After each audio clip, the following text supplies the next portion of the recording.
Calling All Cars, a copyrighted program created by the Rio Grande Oil Company. Oakland Police calling all cars. Attention all cars. Investigate a fire at 7052 Tracona Avenue. A fire at 7052 Tracona Avenue. That's all.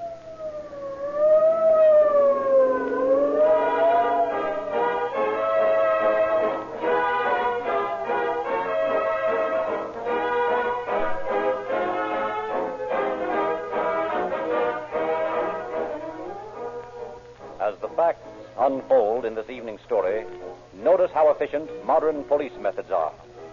How the alertness of modern fire departments saves lives and property. Notice how important motor performance becomes in the split-second activities of law enforcement agencies.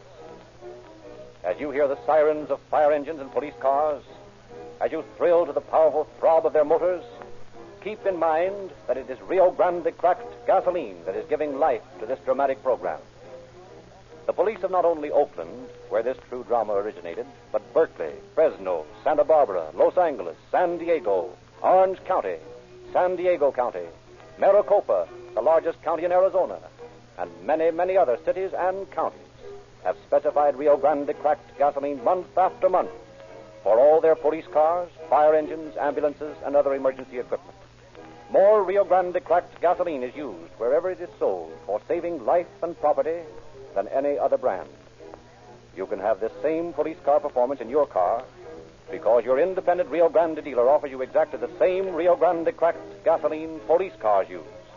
Try a tankful tomorrow.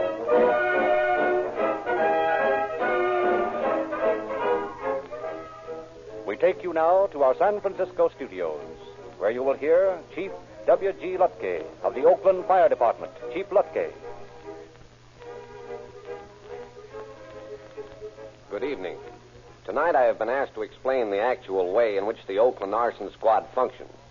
In order to do that, I would have to have the entire half hour set aside for calling all cars and perhaps a great many more half hours. So I won't attempt the impossible. Briefly, though, the Arson Squad works in complete cooperation with both the fire department and the police at all times. When a battalion chief finds anything of a suspicious nature at the scene of a fire, he immediately notifies the fire marshal, who in turn informs the police, and together they begin an investigation. It is this close harmony between the various departments that is responsible for the record we in Oakland have, 27 convictions for arson in the last 2.5 years. It was this same spirit of cooperation that made it possible for us to eventually arrest and convict the arsonist responsible in the case you are about to hear. In closing, I should like to add that although arson is one of the most difficult of all crimes to solve, the scientific strides that have been taken in the last few years are rapidly making it more and more impossible for a person to get away with it. Science alone is a tremendous foe to grapple with. But when science is teamed with organization, then you have an adversary impossible to beat.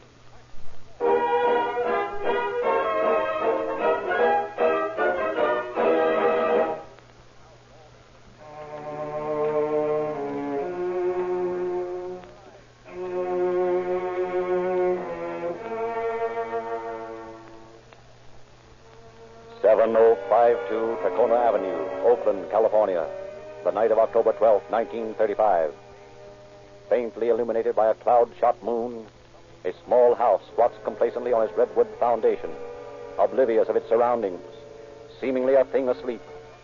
No sound disturbs the silence of the night.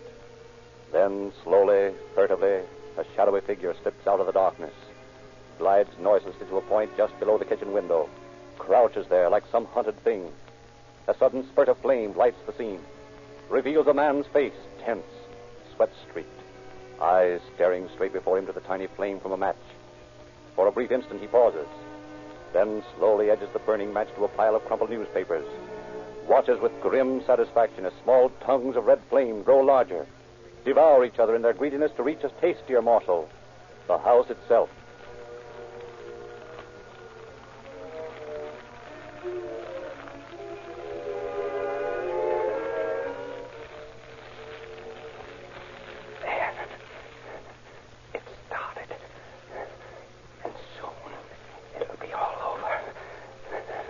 Everything will be over.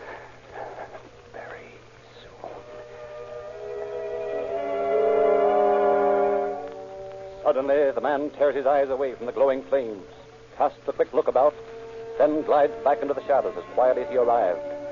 No sound is heard but the ominous crackling of burning wood. No movement seen except a thin wisp of smoke that billowed upward into the silent house above. Minutes tick by. The smoke grows denser, penetrates the flooring, spirals into the kitchen, the living room, the bedroom, where Mrs. William Reinhardt lies asleep in her bed. Restlessly, she throws an arm out, brushes away the dream that is disturbing her slumbers. Then suddenly she sits up, awake, coughing, fear closing her throat. Smoke. There's smoke coming in my room. And the room is full of it. Frank! William! Frank! Get out! The house is on fire! Frank, quick! The house is on fire. I'm coming, Mom. Get Tony out. I'll call the fire department. What's the matter? What's happened? The house is on fire, William. Wake Tony and get out.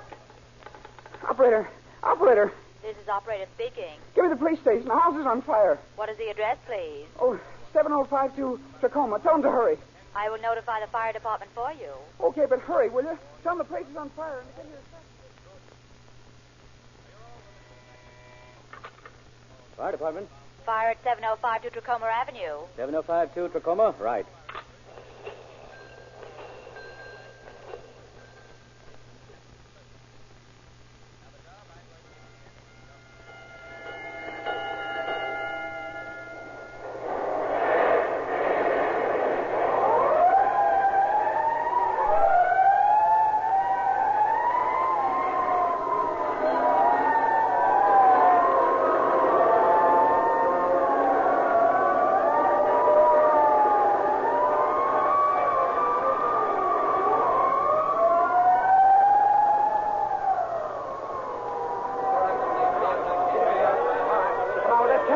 Give me that chemical there.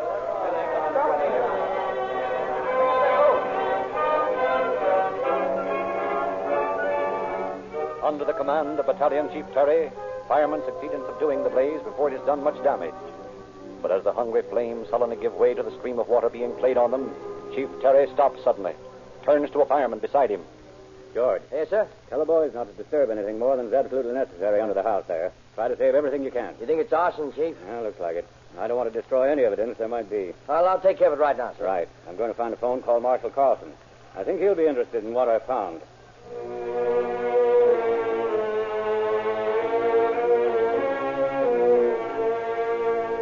Instructed by Fire Marshal Carlson to gather all the evidence he can and save it for him, Chief Terry returns to the scene to await Carlson's arrival. Well, I saved everything I could, Chief. I left everything just as it was. Good. There's some newspapers all crumpled up. Of course, they could have been under the house before, but... They could have been. Don't think there were, though. The people that live are inside. I told them to stay around till you got back. Much damage in there? Oh, no, sir. None to speak of. A little water got on the walls and the floors, but there's no fire. They're pretty lucky. If this had gotten another 15-minute start, we might have lost the whole house. This wood burns like tinder. That's probably the marshal now. Made pretty good time. Yeah. Well, stand by here and don't let anybody touch anything. I'm going out to the street and meet him. Yes, sir. I'll keep my eyes on him.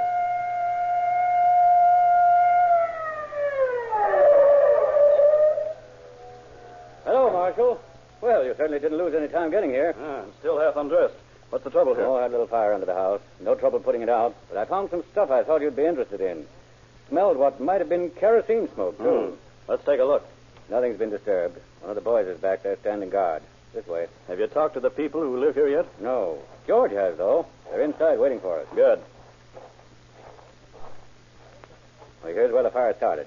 In this lattice place under the kitchen window. You see? Yeah. Newspaper, half burned. Yeah. That's what made me think this wasn't an accidental fire. That and the kerosene smell. Lucky these papers didn't burn. They were crammed in so tightly there wasn't enough air to let them burn. And that's the only thing that stopped them. Throw that light over here, will you? Yes, sir. And that's got it. Huh. Burned all the under timbers and started on the floor joists, huh? Yeah. A little more time and the thing would have been plenty hot. Now, wait a minute. Lower that light again to where it was a second ago. A little more. There, hold it. What's up? Maybe nothing. Only half-burnt matches lying near half-burnt newspapers usually means someone meant there to be a fire. The way I figure. By gosh, you're right. That is a match. Hold that light till I get it. There we are. Oh, not much to work on. One burnt match. Plus a newspaper. Plus a distinct kerosene odor. I've worked on less. You stick here a minute while I go out to my car, will you? I've got my equipment out there, and I want to make some tests. That way, we'll have positive evidence when we need it.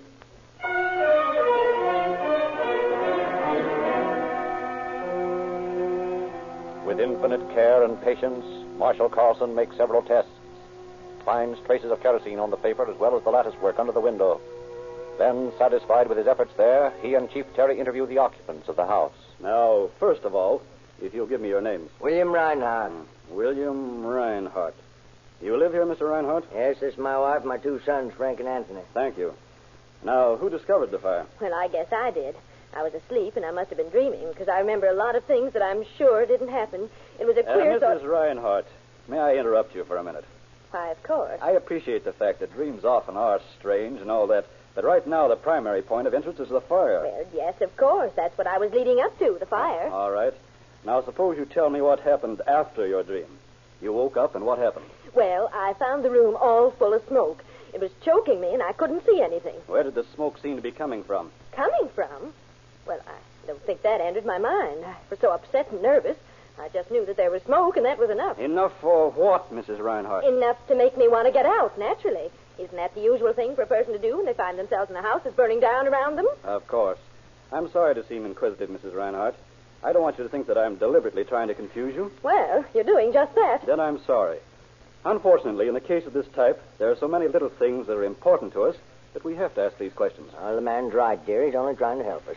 Well, I'm sorry. I've been in such a state of nerves that I'm afraid I've been terribly rude. I'll try to answer your questions. Thank you. Now, before you tell me the actual happenings, that is, what you did when you woke up, can you think of anyone who might want to burn this house? Why, no.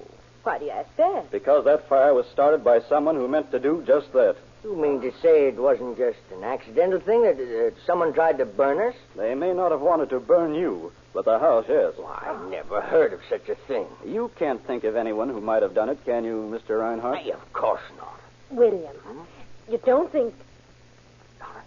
Oh, but he wouldn't do this, would he? He couldn't. Who is Lawrence, Mrs. Reinhardt? He's a friend of ours. Yes, you'd better tell him who he is, dear. Oh, but he couldn't do such a thing. He wouldn't dare. Mrs. Reinhardt, I'm afraid you'll have to tell me who this person is. It may be of vital importance. Well, all right. I suppose it can't hurt any if he didn't do it. That's right. Lawrence Stafford was my first husband. I divorced him 20 years ago. I see. Oh, no, but you don't. You haven't heard what happened. What did happen? Well, we were on very friendly terms. We wrote to one another and all that. And then after I married Mr. Reinhardt, we sort of drifted apart for a while, and I didn't hear from him. Then one day I received a letter from him, a long letter, explaining why I hadn't heard from him and saying that he was getting married. Also that he was going to live on in Tucson with his new wife and asking me to keep an eye on his property here in Oakland. This house is his. Well, what makes you feel that he had something to do with this fire?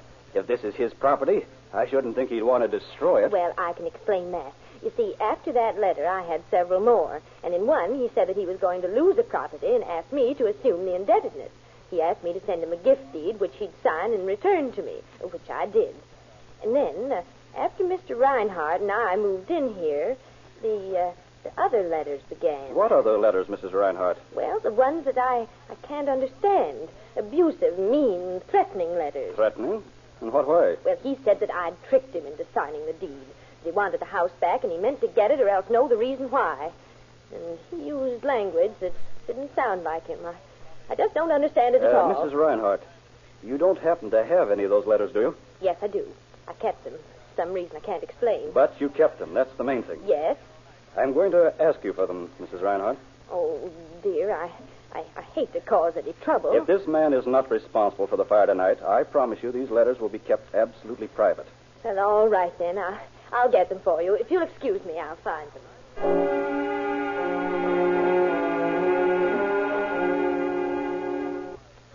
And a few minutes later, Marshal Carlson, in company with police inspectors Tracy and Anderson, begins the task of reading the threatening letters. There are several of them, and some time passes before Carlson suddenly breaks the silence. Here's something. Yeah, what? Listen to this. It says, I'm getting tired of your stalling around. It makes me so mad that sometimes I wish the house would burn down. What do you think of that? Well, it might mean a lot, and then again it might not mean anything. I've never put it in a letter, but I thought the same thing a lot of times, as a sort of an expression. Yeah, I know. But in this case, I have a hunch it means just what it says. Miss Stafford still live at the same place? I don't know. That's one of the things we've got to find out. Should be easy enough. He started that fire tonight. He's obviously not in Tucson. And we could check with the Arizona authorities and find out what they know about him. Right. You'd better take care of that, Anderson, while Tracy and I do a little looking around the premises. I've got an idea there must be a container or a bottle somewhere near that was used to carry the kerosene in, and I want to find it. If we do find this fellow, we'll need every bit of evidence we can scrape up to pin it on him, and that's just what we're going to get.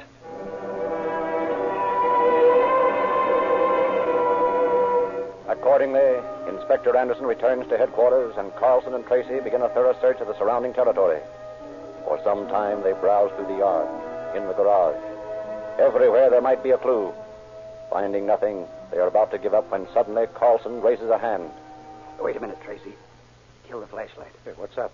A few minutes ago, a car went by the house here, remember? Yeah. What about it? It just struck me that this is a dead-end street, and that car hasn't come back. Why not? It's probably just a couple of kids out to enjoy a little privacy. Look at the moon or something. Mm-hmm. Maybe. But I want to get a look at it anyway. Come on. Okay. And keep that flash off. I want to see without being seen. Right. We can cut over this vacant lot here. Get a look at them that way. All right. You'll probably find it's nothing, though. Maybe so. But I've got a hunch, and I've learned to follow them when they happen. Yeah, good enough. What can we lose anyway? Easy now. They should be parked somewhere over that little rise ahead of us. There they are. Right where I figured they'd be. Yeah, it looks like they're just sitting. Yeah. But take a look at those license plates. Huh? Say. Yeah. Arizona plates. And the gentleman who wrote those letters is from Arizona. Come on. Let's talk to them. Yeah, okay.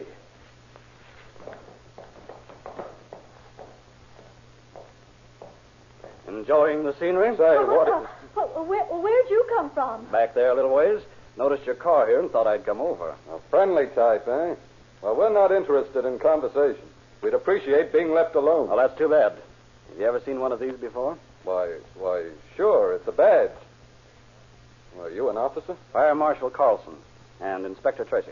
Oh, well, I'm sorry I was so rude. I thought you were just some nosy person that wanted to talk or something. I didn't know you were an officer. That's all right.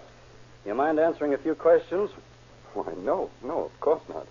I don't know what good I can do, but Perhaps you wouldn't mind telling me what you're doing here. Well, we thought it was a nice night, and we took a drive, that's all. You familiar with this spot? No.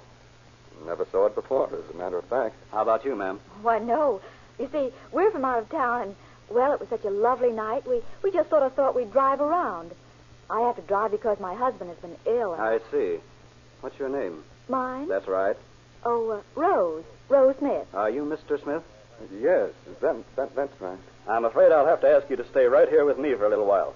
Tracy, run back to the house and get Mr. Reinhardt for me, will you? I want to see if he knows Mr. and Mrs.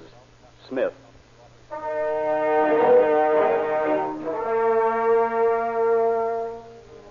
And Marshal Carlson's hunch bears fruit when Mr. Reinhardt arrives on the scene. Mr. Reinhardt, do you know this man? Why, of course. That's Lawrence Stafford. Lawrence Stafford? Why, I never heard of anyone by that name. You must be confused or You something. mean to stand there and face me with that lie? What do you mean lie? Why, you have a nerve? Well, not nearly as much as All you. right, gentlemen. Save the arguments. Tracy, watch these two while I look through the car. Okay. All right, come on. Get out of the car, both of you. Why, I never heard of anything so disgraceful in my life. Being pulled out of your own car like Come on. Get out of the car. I'll get out. But I'll see that someone pays for this. Sure, I know all about it. Now stand right there and keep quiet. You too, ma'am. Now, let's see what's in here. Well. Now, isn't that interesting? Hey, what you find? Just a small item. A gallon jug with kerosene in it. Come on, Tracy. Let's take Mr. and Mrs. Smith to the station.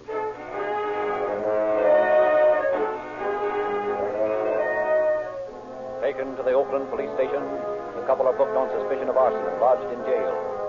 Then Marshal Carlson makes a complete search of their car. And a little while later in his office, he examines the numerous bits of evidence, then sends for Stafford. Stafford, let's stop all this foolishness and get down to facts. My name's not Stafford. Your name is Stafford, and the sooner you give up this bluff, the better it's going to be for you. I've got enough evidence here to send you away for a long time. Listen, I don't know what evidence you're talking about, and I don't know what I'm supposed to have done. But I tell you, you've got the wrong person. Anderson, bring me that stuff from over there, will you? Yeah, sure. A few things we found in your car, Stafford. I'd like to have you explain them to me. What's wrong with having a bottle in a car? What were you using this kerosene for? My wife bought it. She was going to clean the spark plugs on the car. So she bought a gallon. Yes. That's a lot of kerosene just to clean a few little spark plugs. Well, that's her business, not mine. How about this .38 automatic? That her business, too? I carry that for protection. Of course. I imagined that would be your answer. Now, one more thing. I noticed among your effects a handful of table matches. They were in your coat pocket. You in the habit of carrying matches? Well, sure.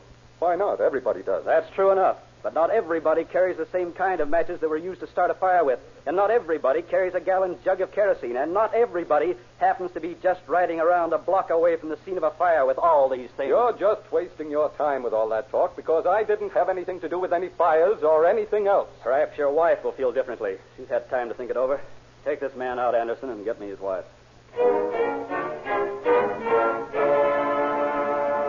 Well, Mrs. Stafford, are you ready to talk to me? About what? About a lot of things. First of all, why you said your name was Smith tonight. What was your reason for that? Well, it is Smith. No good, Mrs. Stafford. I just talked to your husband, Mr. Stafford. And he said... He did. Oh. Now, how about getting it off your chest? Well, as a matter of fact, I did say my name was Smith because I was nervous and I didn't want to be involved in any trouble. And, well, I thought that was the best thing to do.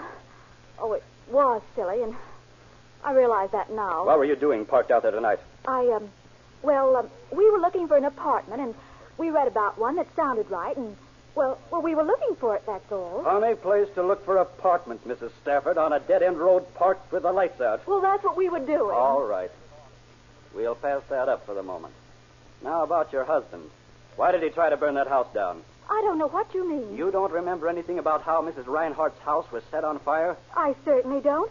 I didn't even know it had been. You're in a pretty tight spot, you know. I don't know anything about that. All right, then. We'll just sit here and talk until you do remember.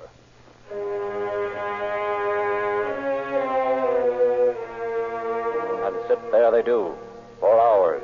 Marshal Carlson questions the woman. And for hours she denies everything. At last he sends her back to her cell, then calls Inspectors Tracy and Anderson in. You get anything out of her? Not much. She admits to being Mrs. Stafford, and I got an address of the place where they're staying. That's about all. Yeah, what now? I want to go out to this address and look around a bit. Also, we might go to every place that sells kerosene and see if we can find who sold it to them. I think if we face Stafford with a witness, he might talk. If he would, it might save a lot of time and trouble for the courts. Because talk or no talk, I'm going to send those two up for arson.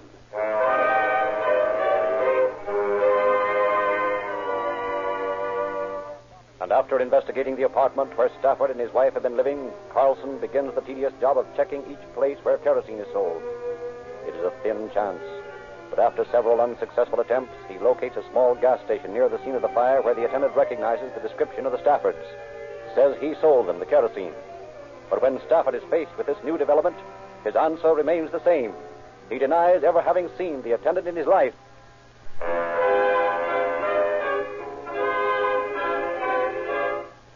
2 weeks go by in which Carlson prepares an ever-tightening noose of evidence. And finally, when it's complete, he turns it over to the district attorney's office and sets a date for trial. Then, on the morning of December 9th, 1935, the Stafford's attorney enters a plea of not guilty, and the trial begins. Silently, the suspects listen as Fire Marshal Carlson testifies, produces one piece of evidence after another. Now, Mr. Carlson, the court has seen with their own eyes the jug of kerosene which you found in the Stafford's car. They have heard the explanation of why it was there. Will you tell in your own words exactly what took place the night you arrested them in their car? I asked the lady her name, and she told me it was Rose. Would you talk a little louder, please? Yeah. I asked the lady her name, and she told me it was Rose Smith. She also told me that the man with her was her husband, Mr. Smith. Then I asked them what they were doing there, and they both said they were just taking a ride. I thought it was kind of funny, their being there and all. So I asked Inspector Tracy to go back to the house and get Mr. Reinhardt. He did that. And while he was gone, I talked to the suspects some more. They were very nervous. Didn't seem very happy over the prospects of meeting Reinhardt. Your Honor. Your Honor, my clients have asked me to withdraw the plea of not guilty and enter one of guilty. In doing this, may I ask the court to be lenient? Mr. and Mrs. Stafford realize the error of their ways, realize that what they have done in a moment of weakness is bad. But surely, Your Honor, the fact that they have repented, that they only want now a chance to begin again, surely that should appeal to the mercy of the court. Your Honor, Mr. Heller, this court is a place of justice, not a bargaining mart. I shall have to ask you to refrain from any more irregularities. Court's adjourned until 10 o'clock tomorrow.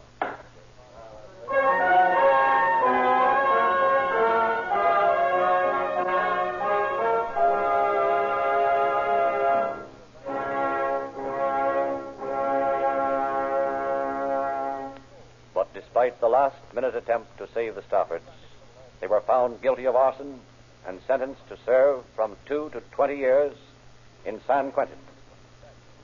Once more, we wish to emphasize the difference between Rio Grande cracked gasoline and ordinary gasoline. Rio Grande cracked with tetraethyl starts quicker, burns more completely, and therefore develops the driving, pulsating power that you heard dramatized a few moments ago. That is why it is used in more police cars, fire engines, ambulances, and other emergency equipment wherever it is sold than any other brand. There's a difference, too, between Sinclair motor oils and ordinary motor oils. Careful refining, which removes all wax, petroleum jelly, and other impurities, makes Sinclair Pennsylvania and Sinclair Opaline two of the finest motor oils money can buy. Your independent Rio Grande dealer has the correct grade for your car. Ask him. Ask him also for free police money, which you can exchange for junior detective and G-man outfits to make some boy or girl happy. Learn all about it in Calling All Cars News, that thrilling movie, radio, crime, drama publication, which is also free at your Rio Grande dealers.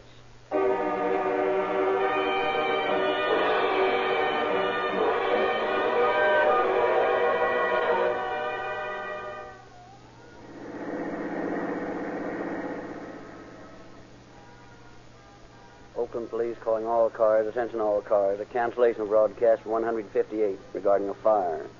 Suspects in this case now in custody. That's all.